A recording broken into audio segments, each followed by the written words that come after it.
Hello বন্ধুরা, আপনাদের মাঝে নতুন একটা ভিডিও আবারও নিয়ে চলে আসলাম যে বাড়িতে ব্রেড থাকলে কীভাবে মিষ্টি খাওয়ার ইচ্ছে করলে এভাবে মিষ্টি একটা খাবার তৈরি করতে পারেন বা বাড়িতে কেউ আসলে বানিয়ে খাওয়াতে পারেন নতুন একটা খাবার।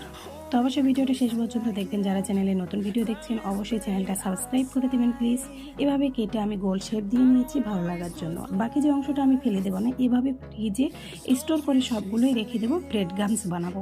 নেক্সট ভিডিওতে দেখাবো কীভাবে ব্রেড গামস আমি বানাচ্ছি। আর এদিকে দেখুন আমি সবকটাই বানিয়ে নিয়েছি আর প্লেটের মধ্যে সাজিয়ে নেব খুব সুন্দর করে। তো দেখতেই পাচ্ছেন আমি গোল গোল করে কেটে প্লেটের মধ্যে সাজিয়ে নিচ্ছি সবকটাই। আর একটু সৌন্দর্য লাগার জন্যে আমি ছোট ছোট চাঁদের মতো এখানে করে ব্রেডের উপরে রেখেছি। আপনারা চাইলে দিতে পারেন, নাও নিতে পারেন, আমি একটু সাজানোর জন্যই দিয়েছি। এখানে আমি নারকেল গ্রেট করে নেব, শুকনো নারকেল গ্রেট করে নিতে হবে এভাবে। এখানে কাজু কিশমিশ সব কেটে নেব, কুচি কুচি করে কেটে নিয়েছি। এইদিকে দুধ গরম করা হয়ে গেছে। দুধের মধ্যে কিন্তু আমার চিনি দেওয়া ছিল, চিনিটা কম বেশি করেও আপনারা দিতে পারেন। অনেকজন মিষ্টি বেশি পছন্দ করে, অনেকজন কম পছন্দ করে। তো এবার আমি দিয়ে দেবো ব্রেডের মধ্যে, হালকা হালকা হাতের মধ্যে দিয়ে দেবো। খুব গরম কিন্তু এর মধ্যে দেওয়া যাবে না, তাহলে ব্রেডগুলো একদম গলে যাবে। হালকা উষ্ণ গরম দিতে পারেন।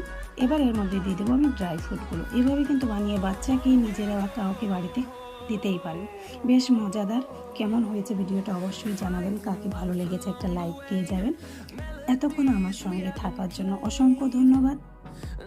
এটা কিন্তু খুব মজাদার একটা খাবার, বিশ্বাস না হলে বাড়িতে একবার বানিয়ে খাবেন। কেন ব্রেডটা সবার কাছেই বেশিরভাগ অ্যাভেলেবেল থাকে। ইজি প্রসেসিং, কম খরচের মধ্যে কিন্তু হয়ে যায়। ধন্যবাদ সবাই।